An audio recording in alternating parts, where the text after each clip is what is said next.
the South Carolina General Assembly will return to Columbia for another legislative session to deal with issues such as education.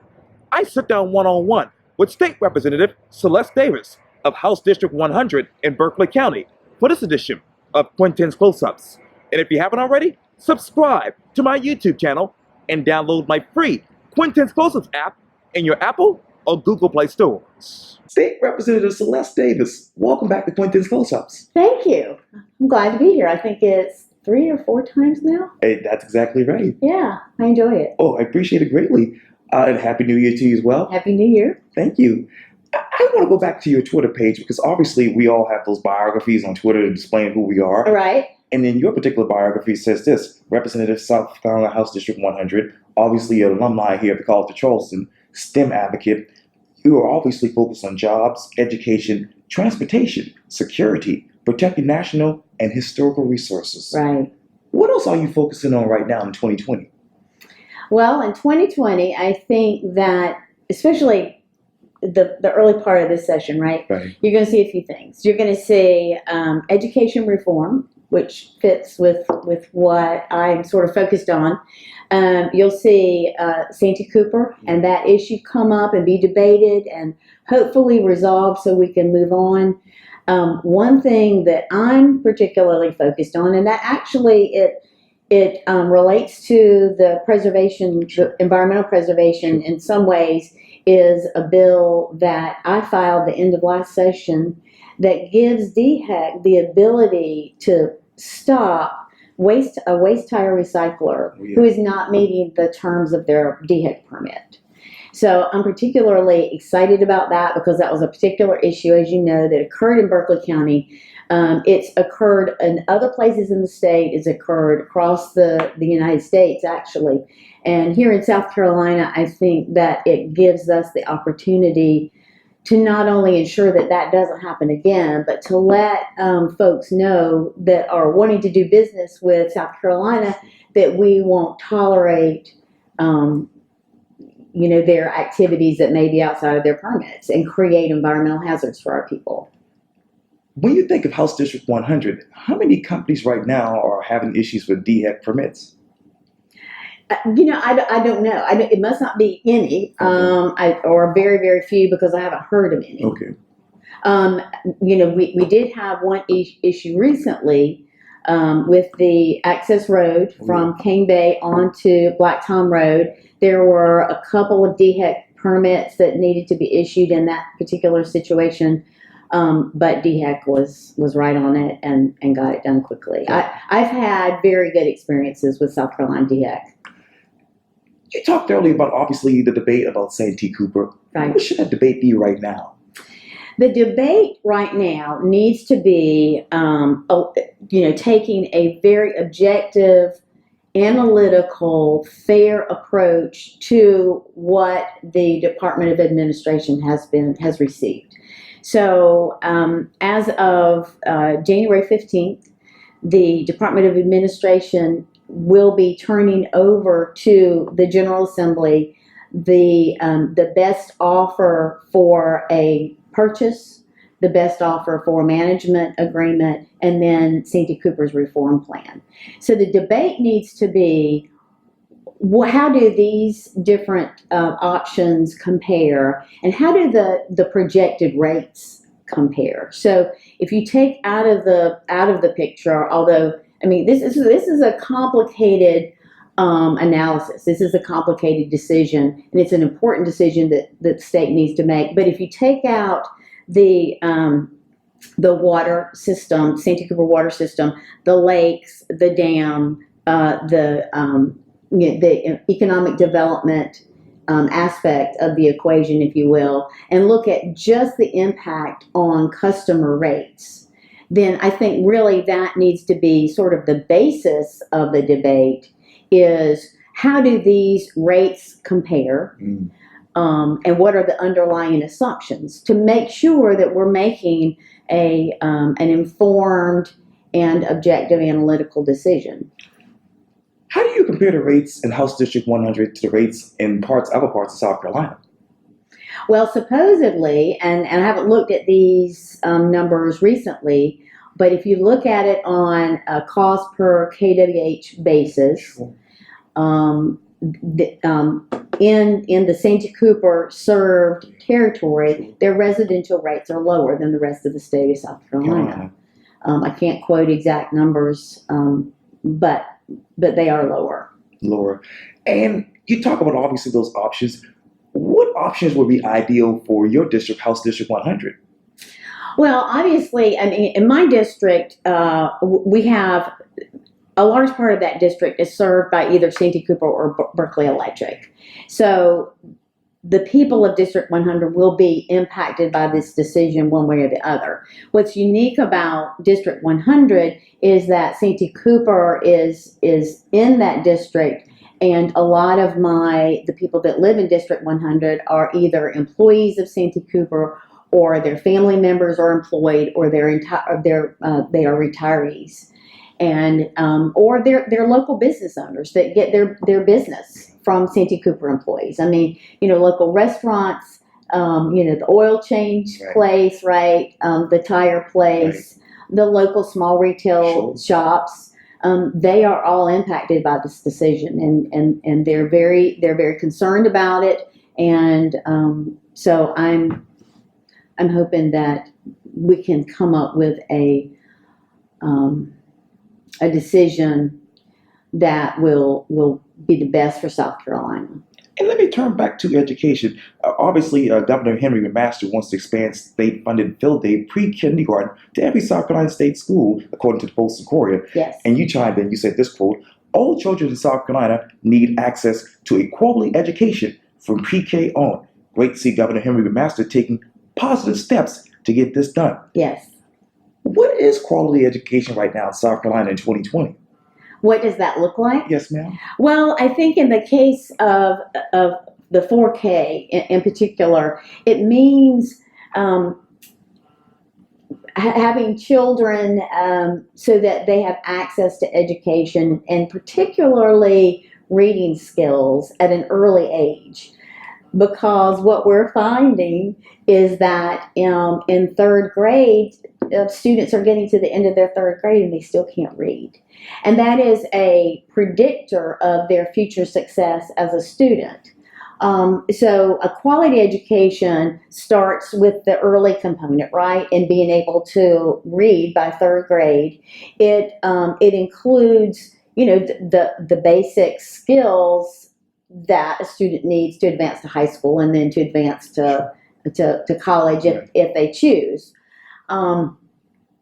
I believe that now, and even more so in the future, a quality education is going to include the components of a STEM education. And a STEM education, sort of the underlying pinnings of a STEM education, is that ability to analyze data, to relate that data to present and past events, to predict future events. So it's more of we're learning more collaboratively and on a bigger scale, for example, a global scale, and our learning is analytical in nature. So we're learning how to learn. And learning how to learn. Yes. Obviously, you said that he'll be taking some positive steps as far as education. Which steps should he go for first? Well, that's an interesting question, because in the state of South Carolina, we're behind, and we're behind in the eight ball. And so there are a number of things that we probably should be doing first. I think that expanding 4K is a good first step because it sort of addresses the issue from the very beginning. Okay. But we've got other steps that need to be taken for those students that are in high school, and that includes ensuring that they have that schools have the teaching staff that they need, ensuring that our students have access to the courses that they need, the higher level math courses, the computer science classes. Sure. So that's a really tough question to determine what needs to happen first. And let me continue the conversation about education, because obviously you published our column that is in the Post-Inquiry on January 5th, and it was updated just January 7th. It says this, commentary, why South Carolina has to keep pushing forward on education reform. Right. Let me break down a little bit of that. You basically said this, South Carolina is seeing tremendous economic growth with new jobs coming into our state almost daily. This creates both opportunities and challenges. We're challenged to ensure we have the workforce ready to take advantage of this job growth while laying the foundation for a strong economy in the long run. That's right. How many new jobs are coming into House District 100 right now? That's a good question. I don't know the answer to that. Okay. And we are seeing new jobs every day, though. We're seeing new jobs across the state. And right now, we've got the lowest unemployment in the state of South Carolina, in the history of South Carolina. Right? And so that is phenomenal. So right now, the state is in a really great place to take advantage of some things and to really set our course for the future. And I think that in District 100 that applies as well as in other parts of the state. Berkeley County is one of the fastest growing counties in the state, and probably one of the fastest growing counties in the U.S. And so District 100 is, we're growing. There's a lot going on. Our school system, Berkeley County school system, is wonderful. Our leadership is great. We've got great leaders in the Berkeley County School District, on county council, our town councils, our Berkeley County supervisor. We've got great leadership. We've got lots of economic success that we're seeing right now. We're poised for doing great things. And let me go on with the rest of our commentary, that is, because you said this quote, it is particularly important to ensure our children have the skills to meet the demands of a technology-driven business and manufacturing environment. But what demands do you need right now for your district? Well, right now, I think right now and in the future, we're seeing manufacturing and other businesses move from more, sort of the traditional manufacturing environment to a manufacturing environment that is technology driven.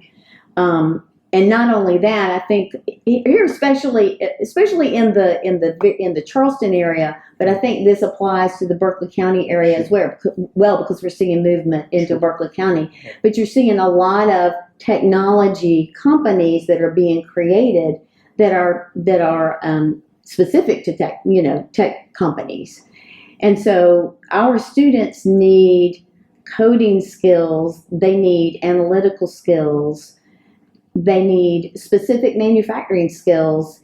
And a perfect example of that, it's not in District 100, but the Trident Technical College has a new beautiful building that houses equipment and all kinds of access to manufacturing technology for the students, and in relations to the aviation industry.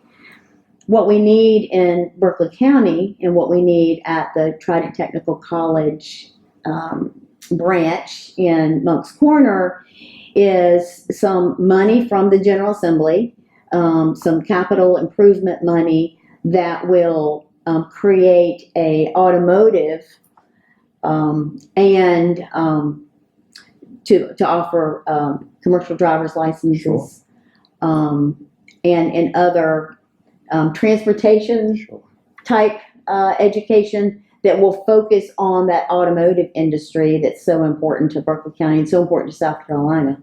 But we've got some work that needs to be done in the Moncks Corner branch of Trident Technical College. So we're working on that. Yeah. You also go on to say this quote, South Carolina's 2020 legislative session begins January 14th. I'll see you on the 29th. And we will take up unfinished business from last year. What is unfinished business in your district looking like right now? Well, unfinished business is going to be education reform, and it's going to be the Santee Cooper question. Santee Cooper question. Yes. What other questions do you have right now for your district? Well, obviously, one of the most important issues to a number of people is transportation Okay. and infrastructure and growth. I would say that there's an overarching concern by the community that we're growing too fast. There's too much growth. There are too many residential developments. And they're concerned because what does this mean in terms of traffic, infrastructure, schools, businesses? Sure. And so I think that as far as anything else that might be going on, I think that we're at a point in our growth that we've got to sit back, and figure out what our vision is for Berkeley County and where do we see ourselves going? How do we want to grow? And county council may have to make some tough decisions. They've already made some tough decisions about what types of industry, what types of business, what types of development, Sure. what do we want to see for the future of Berkeley County? And so we're just going to have to be very careful about that. And I've got full confidence in Berkeley County Council that they will take up those issues and get through this sort of phase in our growth so that we can make sure we're on the right road and we're going to prosper in the future. Let me ask you a basic question. What does smart growth look like right now in House District 100? Smart growth right now, I believe, is taking a look at every new development, every permit, if you will, and every request for new roads, and looking at the bigger picture and making sure that it all works together. Works together. Mm-hmm. Let me get back to what you said earlier about the General Assembly as far as getting funds for a particular education initiative. Right. How many funds do you want to come back to District 100? Oh, of course, I want all the funds we need. Just like every other legislator out there, right? So, I don't know what that dollar figure is, but I do know that in every case where there's an opportunity Sure. for money to come back to Berkeley County, and when I say coming back, I mean because the money that's generated, right, it comes out of the taxpayer pocket. Sure. So I think that we need to be looking at every opportunity to get money back to Berkeley County and back to the people that, that's who the money belongs to. Why should people send you back to South Carolina Statehouse and Columbia? Well, I think, thank you for asking that question. I believe that politics is a team sport. Government should be a team sport. I believe right now that we've got a good foundation. We've got good people in key positions in Berkeley County. And I believe that I can help, forward and put together the agenda for the future and be a part of that. I feel like I've got good relationships with people. Sure. I work well with people. I listen. And I take action, but it's always deliberate action, which I think it's an important part of a government servant, if you will, an elected official, to listen and to take action that's deliberate and carefully thought out.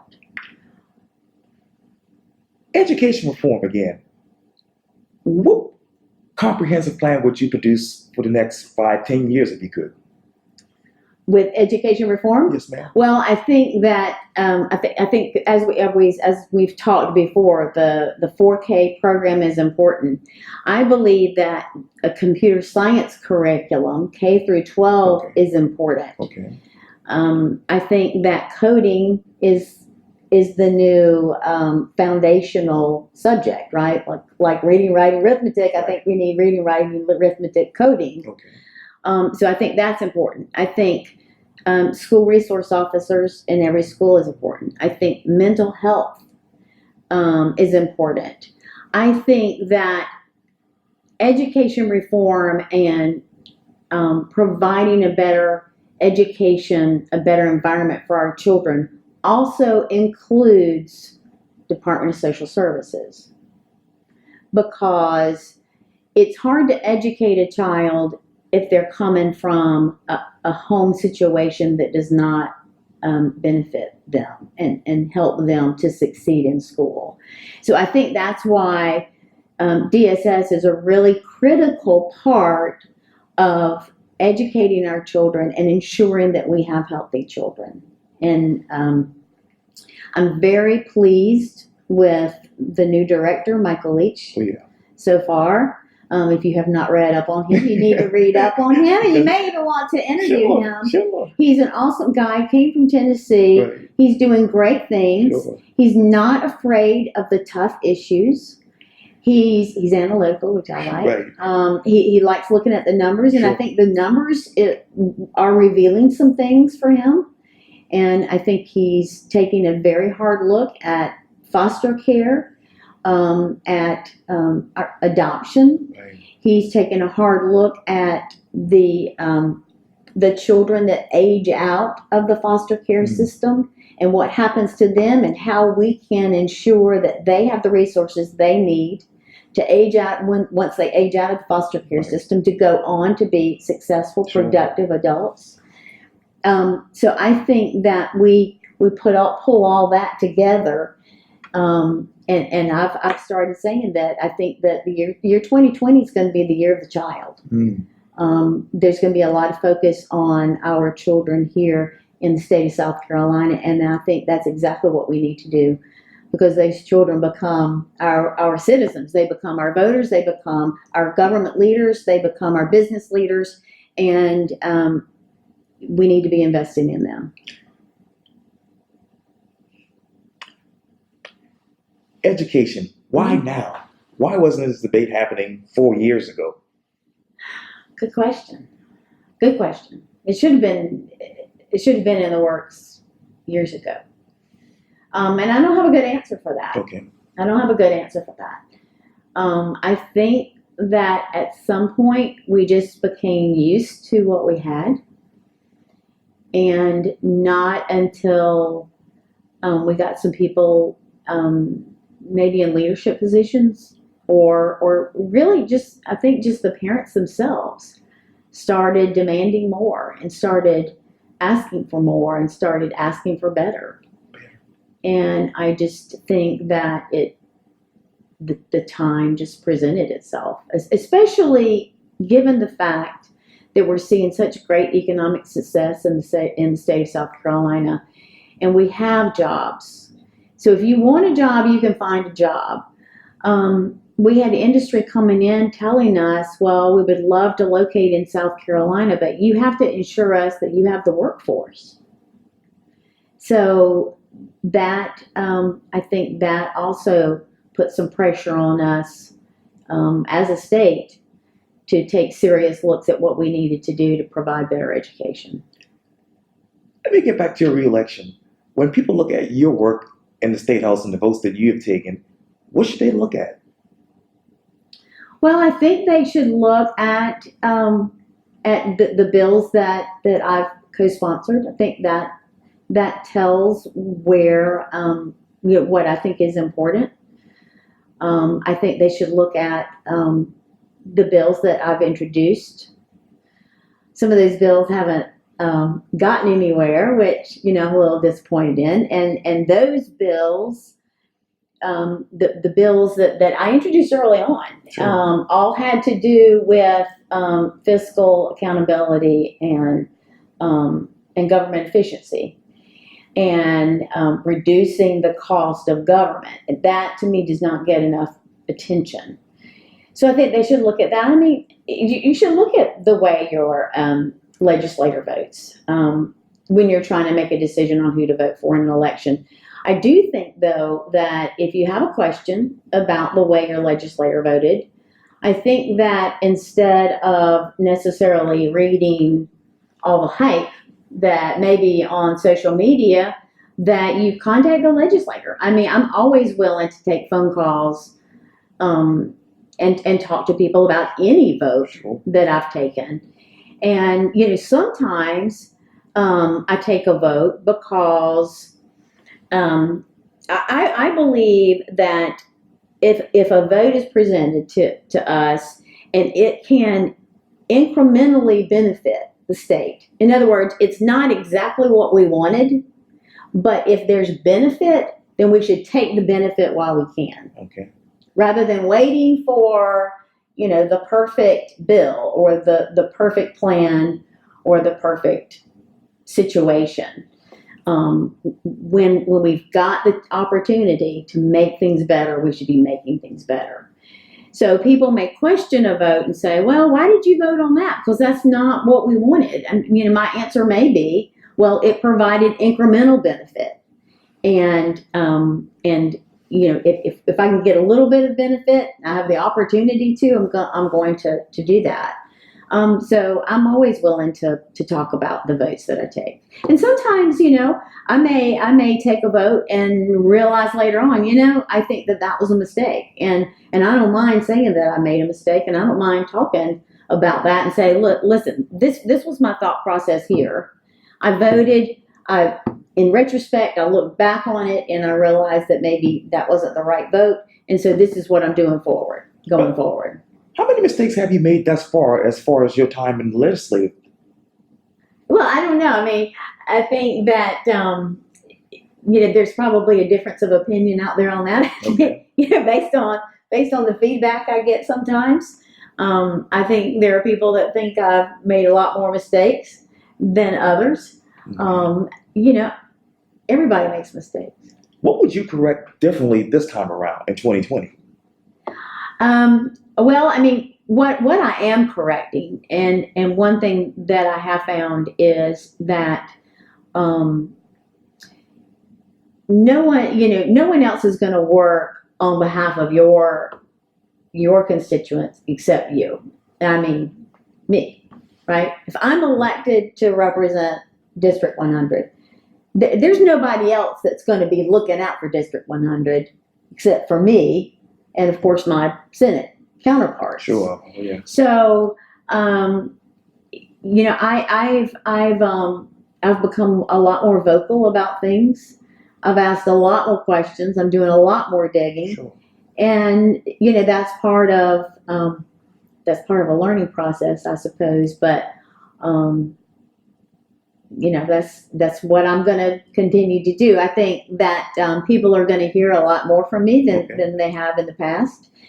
And so I'm looking to get in there and put my boxing gloves on and, you know, do what I need to do.